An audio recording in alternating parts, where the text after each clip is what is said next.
Have you ever had that strange feeling when meeting someone new? A knot in your stomach, a chill down your spine, or simply an inner voice whispering, "Watch out," even though the person in front of you was smiling and perfectly polite? For a long time, we've been conditioned to ignore these signs. You were told not to judge a book by its cover, to give second chances, not to be difficult. And it was exactly this conditioning that often opened the door for chaos to enter your life. The brutal truth is that narcissism, as complex as the disorder may be, leaves immediate tracks. I'm not talking about months of living together. I'm talking about the first 60 seconds. There is an energetic and behavioral signature that the emotional predator emits even before they manage to perfectly adjust their mask. Science calls this thin slicing, our brain's ability to decode a threat in fractions of a second. The problem is that, socially, we've unlearned how to listen to this instinct. But today, we are going to reactivate this biological technology you already possess. This isn't about making a clinical diagnosis in 1 minute. That's impossible and irresponsible. It's about identifying the safety or danger of an interaction. It's about knowing if you're facing a person or a character looking for an audience. If you've ever looked back at the start of an abusive relationship and thought, "I should have noticed at that first coffee date," this video is the definitive answer to that doubt. We're going to dissect what happens in that crucial first minute, and why, most of the time, your body knew the truth before your mind could accept it. My name is Lauren Mitchell. My purpose with this channel is to show you that the problem was never you, and more importantly, that you are not alone. Diving into a real-world scenario, imagine the moment of the meeting. It could be a first date, a job interview, or even a casual conversation at a party. The narcissist enters the scene, and the first thing that happens isn't an exchange. It's an audit. While an empathetic and healthy person enters a conversation looking for connection, common ground, and a balanced exchange of energy, the narcissist enters looking for utility and positioning. In the first few seconds, you aren't being gotten to know. You are being scanned.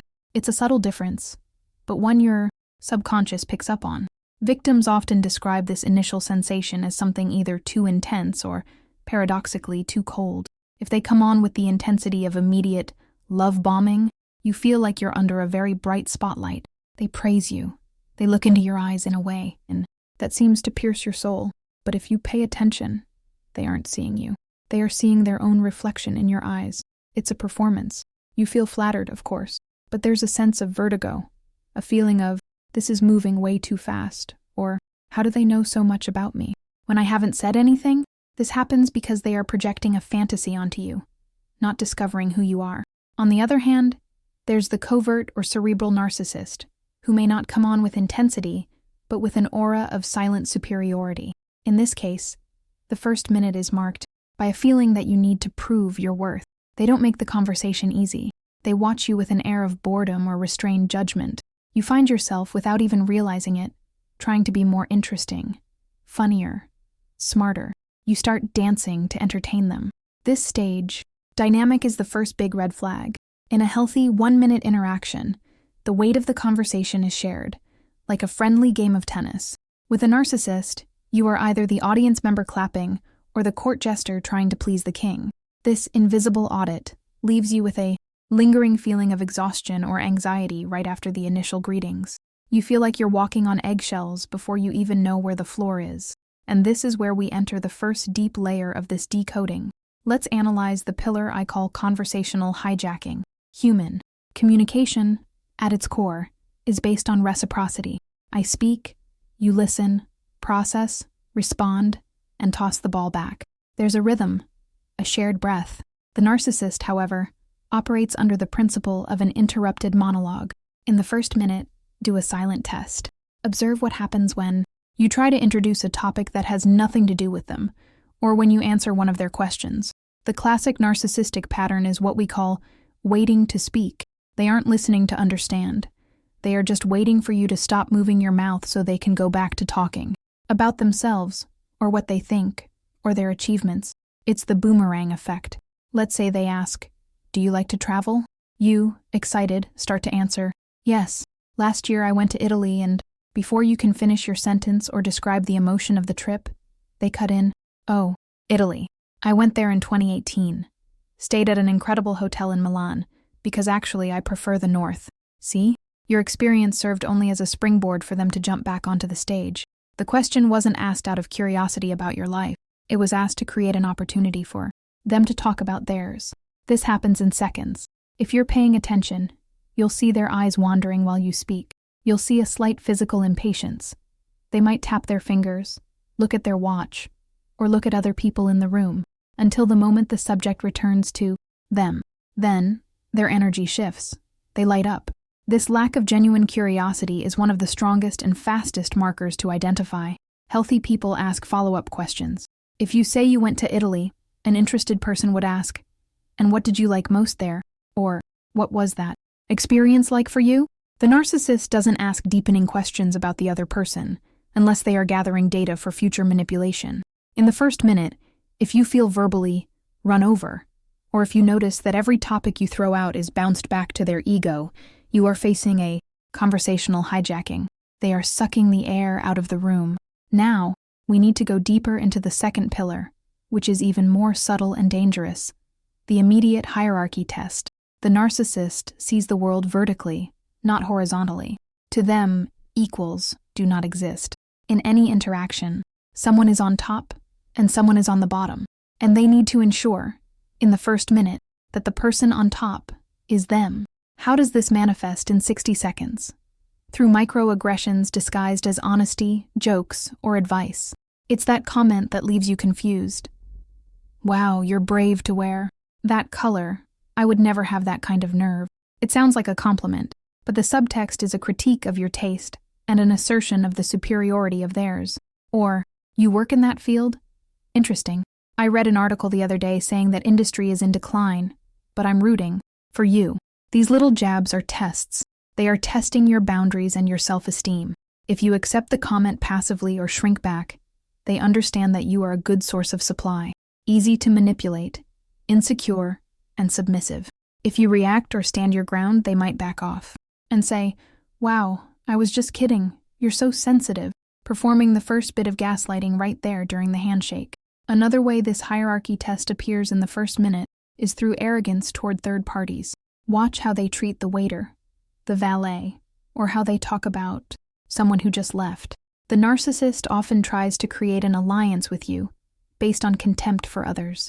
They might whisper a mean comment about someone's outfit nearby and laugh, expecting you to laugh along.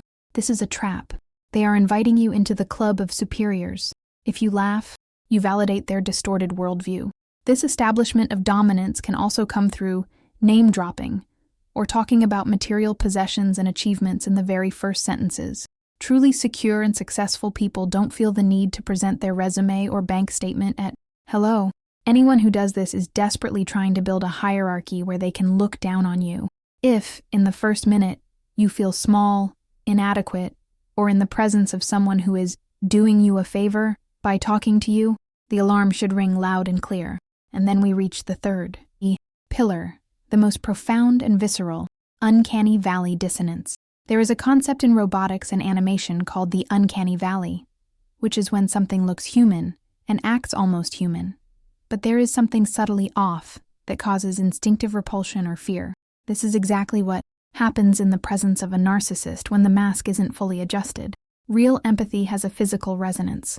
When you smile at someone, the muscles around the person's eyes contract involuntarily, the Duchenne smile.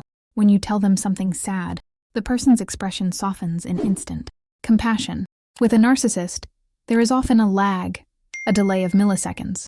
They need to cognitively process what the expected emotion is before displaying it. In the first minute, look into their eyes, not for the color or shape, but for the temperature. Many victims describe the narcissist's eyes as dead, shark-like, or glassy, even when they are smiling. The mouth smiles, but the eyes are scanning, cold, and calculating. There is a disconnection between the verbal language, which may be charming and full of praise, and the nonverbal language, which is predatory or empty. This dissonance creates noise in your nervous system. That's why you feel the chill. Your body is picking up on the absence of genuine humanity.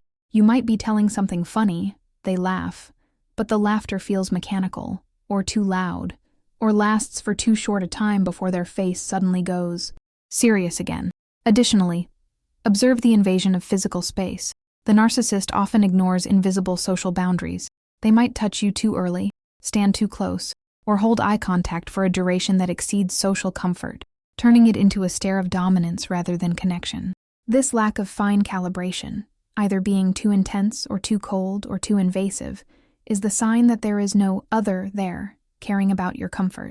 There is only a predator testing the fences. When you put these three pillars together, the obsessive focus on self, conversational hijacking, the need to demean or dominate, hierarchy test, and the visible emotional disconnection, the uncanny valley, you have a clear picture in less than 60 seconds.